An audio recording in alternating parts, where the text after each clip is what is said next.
தமிழக மக்களுக்கு வணக்கம். தமிழக வரலாற்றில் முதல் முறையாக மதுபானங்களை எல்லாம் மொத்த கொள்கையை எடுத்து அதை சில்லறை கொள்முதலிலும் செய்து வருகின்ற அந்த டாஸ்மாக் நிறுவனத்திலேயே இப்பொழுது ரெய்டு நடந்து கொண்டிருக்கிறது. அமலாக்கத்துறையோட ரெய்டு நடந்து கொண்டிருக்கிறது. இந்த துறை யாருடைய கட்டுப்பாட்டில் இருக்கிறது என்று பார்த்தீர்கள் என்றால், ரூ. 10 தியாகி என்று அழைக்கப்படுகின்ற நமது செந்தில் பாலாஜியிடம் அது இருக்கிறது அப்படின்றது நம்ம எல்லோருக்குமே தெரியும். ஏற்கனவே ரூ. 10 பாட்டிலுக்கு ரூ. 10 அப்படின்னு சொல்லி வசூல் செய்து கொண்டிருக்கிறார்கள்.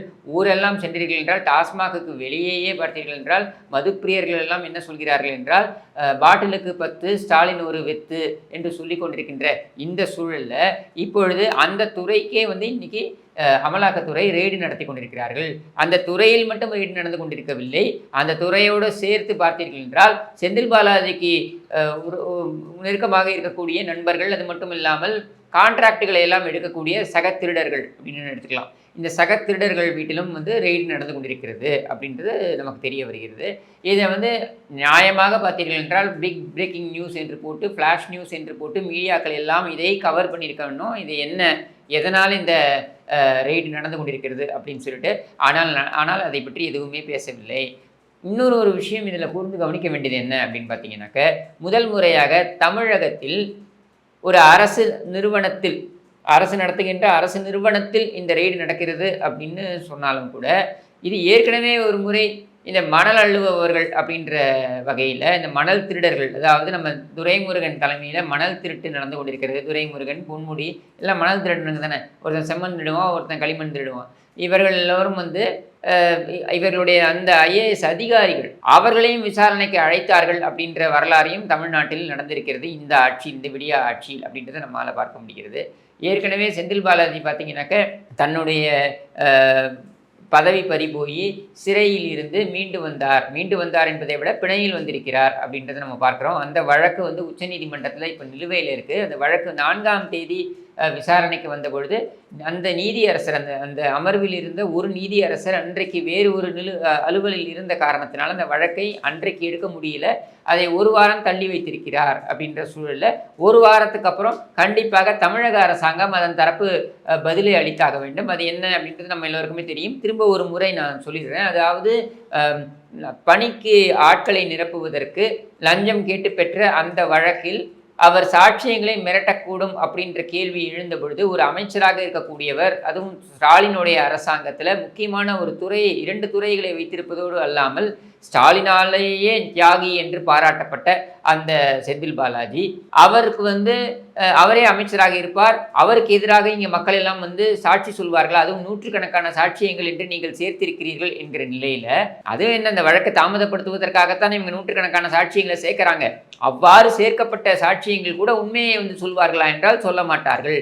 ஏற்கனவே கரூரில் பார்த்தீங்கன்னாக்க இந்த செந்தில் பாலாஜி, இந்த ரூ. 10 தியாகி செந்தில் பாலாஜி பேரில் 20க்கும் மேற்பட்ட கொலை வழக்குகள் சம்பந்தப்பட்டிருக்கிறதாக கூட சொல்லப்பட்டு வருகிறது, அதிகமாக பேசப்பட்டு வருகிறது என்ற சூழலில், இதுவரைக்கும் அவருடைய தம்பி அசோக் எங்கே சென்றிருக்கிறார் என்றது யாருக்குமே தெரியவில்லை. அவர் குடும்பமே அதை பற்றி கவலைப்படவில்லை. அப்படின்ற ஒரு நிலையில் இப்பொழுது செந்தில் பாலாஜிக்கு மீண்டும் பேண்டில் உச்சா போவதற்கான நேரம் நெருங்கிவிட்டது அப்படின்றதான் நமக்கு தெரிய வருகிறது. ஏன் அப்படின்னா, அமலாக்கத்துறை அடுத்தது அந்த துறை அமைச்சரை கேள்வி கேட்க வேண்டும்.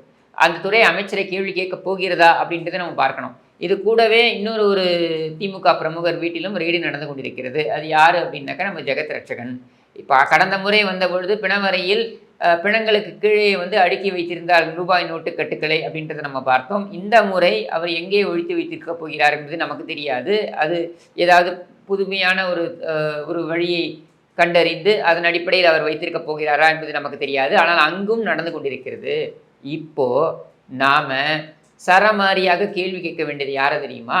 இந்த ரூ. 10 தியாகி பாலாஜியோ, செந்தில் பாலாஜியோ அல்லது ஜெகத் ரட்சகனையோ அல்ல.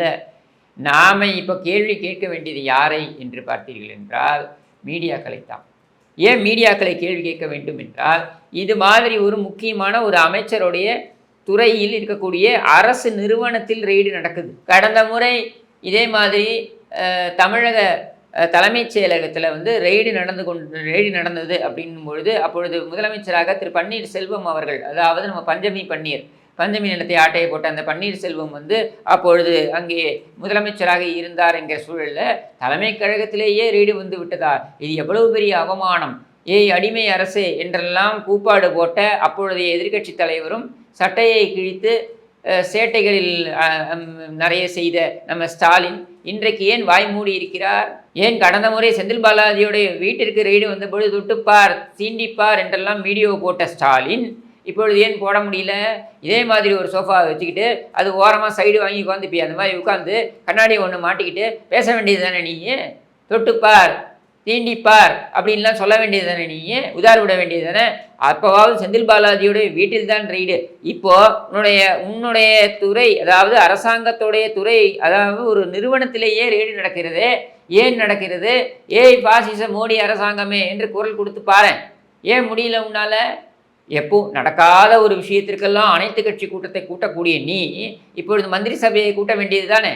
கூட்டி உன் கண்டனத்தை தெரிவிக்க வேண்டியது தானே? முடியுமா உன்னால? முடியாது. ஏன்னா செந்தில் பாலாஜியை விட அதிகமாக பேண்ட்டில் உச்சா ஆள் நீயா தான் இருப்ப. அந்த அளவுக்கு வந்து கொள்ளையடித்து வைத்திருக்கிறீர்கள்.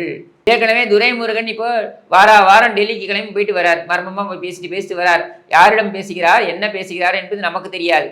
எனக்கு தெரிந்து அவர் காவிரிக்காகவோ அல்லது தமிழகத்தின் உரிமைகளை வாங்குவதற்காகவோ அங்கே செல்வதில்லை.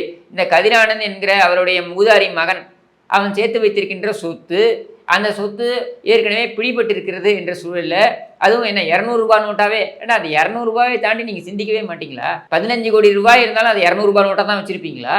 அதாவது ஆற்றுல நீர் கரை புரண்டு ஓடினாலும் நாய் நக்கித்தான் குடிக்குன்ற மாதிரி உங்கள் புத்தி இப்படித்தான் இருக்குமா என்கிற நிலையில் அவ்வாறு பிடிப்பட்ட அந்த 200 ரூபாய் நோட்டுகள் சம்பந்தமான அந்த வழக்குகள் இன்னும் நிலுவையில் இருக்குது. அதை எப்பொழுது அமலாக்கத்துறை கைது நடவடிக்கை எடுக்கும் என்பது தெரியாத ஒரு சூழலில் இப்போ எப்பொழுது செந்தில் பாலாஜியுடைய அந்த அமைச்சர் பதவி போகுது அப்படின்ற ஒரு நிலையில் இப்போ மேலும் ஒரு தலைவலியாக வந்திருக்கிறது ஸ்டாலினுக்கு.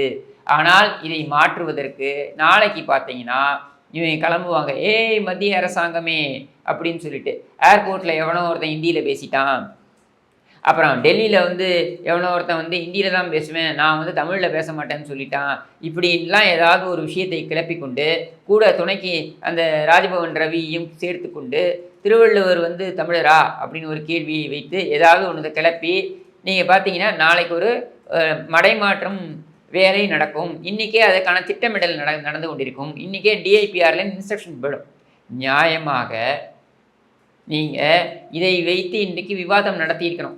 மீடியாக்களில் நடத்தியிருக்காங்களா? ஏவேனும் நடத்தியிருக்க மாட்டான். இதுவே செங்கோட்டையன் வந்து வேகமாக நடந்து சென்று விட்டார் அப்படின்னா செங்கோட்டையன் கோபமாக நடந்து செல்கிறார், செங்கோட்டையனுக்கு என்ன கோபமாக இருக்க முடியும் அப்படின்னு வச்சு விவாதம் நடத்தக்கூடிய நீங்கள் இன்றைக்கி ஒரு முக்கியமான அரசு துறையிலேயே, அரசுக்கு முக்கியமான துறை என்பதை விட அரசுக்கு முக்கியமான துறை, அரசுக்கு பணம் கொழிக்கின்ற மிகப்பெரிய துறை, ஆண்டுக்கு 40,000 கோடிக்கு மேலே வருமானம் ஈட்டுகின்ற ஒரு துறை, அந்த நிறுவனத்திலேயே ரெய்டு நடக்கிறது, அமலாக்கத்துறை ரெய்டு நடக்கிறது என்றால் இது குறித்து விவாதம் நடத்தியிருக்க வேண்டும். ஏன் நடத்தவில்லை அப்படின்ற கேள்வியை நாம் மீடியாக்களை பார்த்து கண்டிப்பாக வைக்க வேண்டும். இவர்கள் அதை நடத்த மாட்டார்கள்.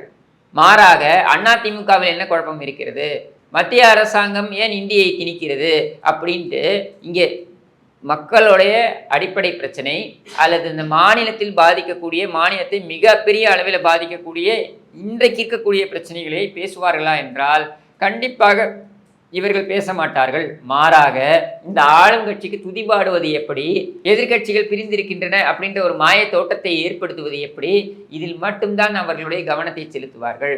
ஆனால் மக்களாகிய நாம் உஷாராக இருந்து இது என்னென்ன நடக்கப் போகிறது, அடுத்தடுத்து என்ன நடக்கப் போகிறது என்பதனை தொடர்ந்து காணொளிகளில் பார்ப்போம் என்று கூறி விடைபெறுகிறேன். நன்றி, வணக்கம்.